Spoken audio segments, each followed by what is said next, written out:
Pendant des décennies, le Gabon a grandi sans connaître son histoire. La lumière du passé n'éclairait pas son présent. Si sa tradition orale est très riche, elle est au détriment de la consultation de documents écrits.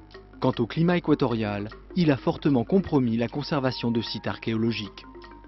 Mais un jour, au hasard d'un chantier, le pays a fait un bond de 8000 ans en arrière. L'histoire du Gabon reprend ses droits. Alors les origines du Gabon, il faudrait remonter évidemment à l'ancien temps, disons à la préhistoire. Il faut se dire que les premiers habitants d'ici étaient des pygmées. Bon, nous avons quand même retrouvé à partir de 1963, nous étions encore étudiants au lycée Léon-Mba, quand pour des raisons d'extension, n'est-ce pas, d'aire de jeu, le Caterpillar nous a mis dehors toute une civilisation paléolithique, néolithique. Néolithique et paléolithique, nous avons pu découvrir et voir pour la première fois, pour des enfants noirs, qui n'apprenaient cela que par livre. Nous avons vu donc des pierres taillées, des pierres polies, des lances et ainsi de suite. On nous a dit que ce sont les ancêtres qui étaient ici il y a 2000 ans, 3000 ans. C'était vraiment formidable. Et puis un peu plus tard aussi, à l'intérieur du pays, du côté de Lastouville, Franceville et ainsi de suite, où nous avons découvert donc des grottes. Et avec, curieusement, on pensait que c'était seulement Lascaux, il y avait des figurines, et là il y avait des dessins et ainsi de suite. Les siècles passent au gré des migrations. Des peuples s'installent, se sédentarisent, mais la vie de ces tribus demeure encore aujourd'hui un mystère pour les historiens. Le temps s'écoule, et puis la puissante Europe et ses bateaux accostent à la recherche de nouvelles richesses. Portugais, Hollandais, Anglais et Français se succèdent pour y établir de puissants comptoirs commerciaux. Les côtes gabonaises sont découvertes au XIVe siècle, XVe siècle pardon, par les Portugais. Et en 15 ans de voyage, les Portugais auraient découvert donc toute la côte et auraient laissé des noms, comme le Gabon. Rio do Gabão, voilà, c'est le Gabon. Le Cap Seria, c'est Cabo do Gesterais, et ainsi de suite. C'était Camaïge, donc cette tombe, c'était Cama aujourd'hui. Ensuite arrivera l'Angleterre, la puissante Angleterre, avec son commerce, n'est-ce pas? Et arriveront, les Français viendront après.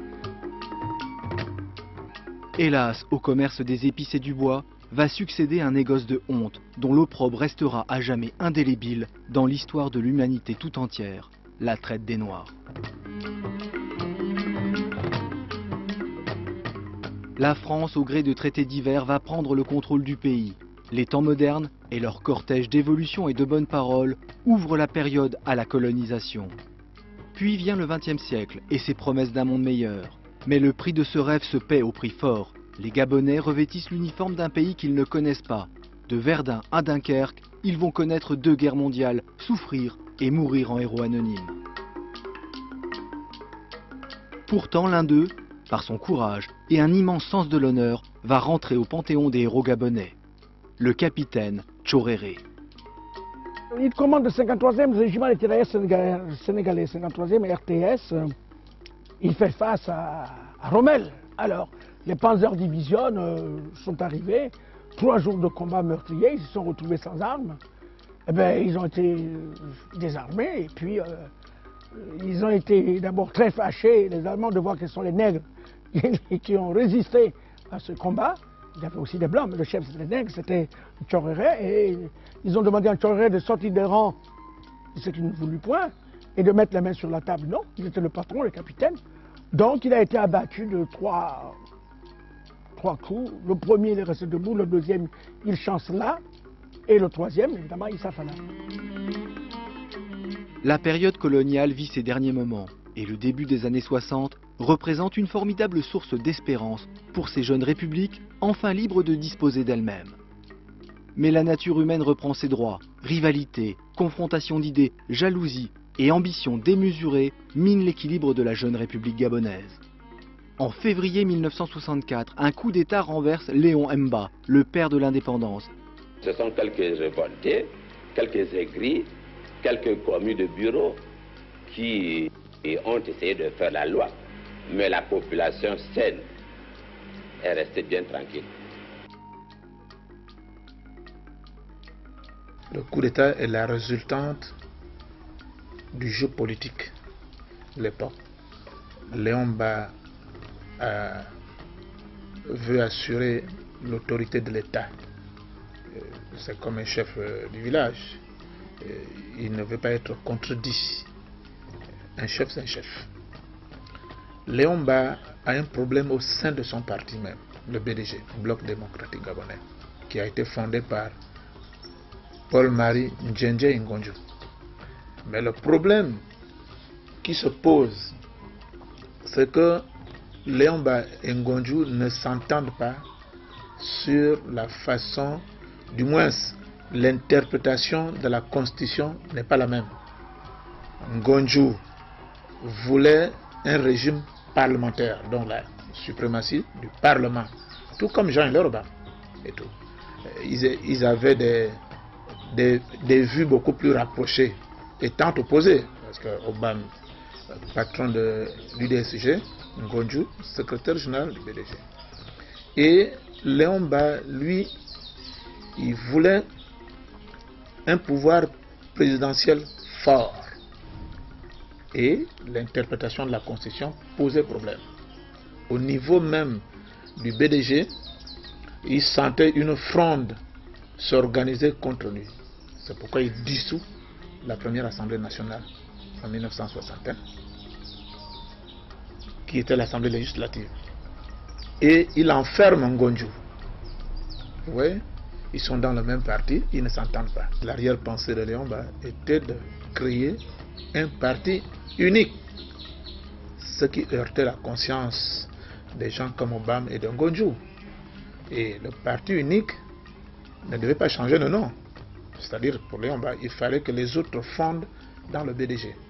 Ce qu'Obama, au départ, l'idée ne le choquait pas, tout comme René-Paul Souzat, mais in fine, ils se sont rendus compte qu'ils ne pouvaient pas faire bon ménage.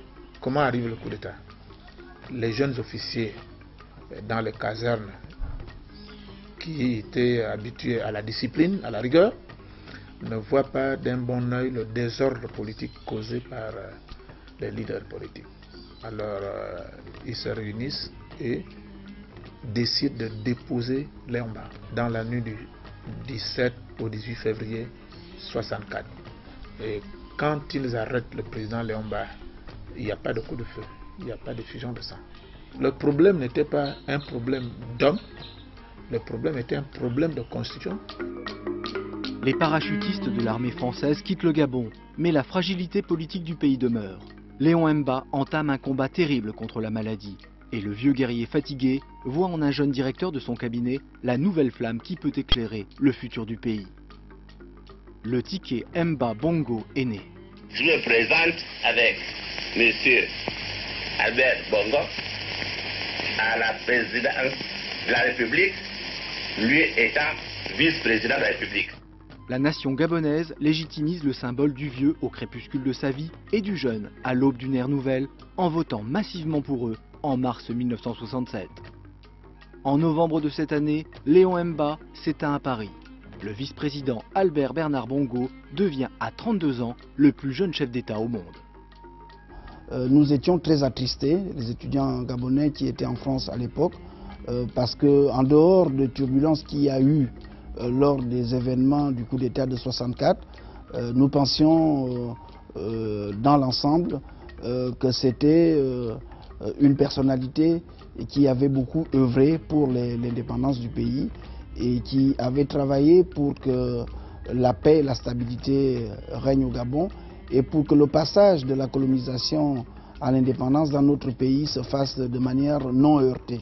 Donc c'était un sentiment de tristesse, sa disparition, et d'inquiétude parce qu'on se posait la question de savoir qu'est-ce que le pays allait devenir très exactement après lui. Pour l'Afrique.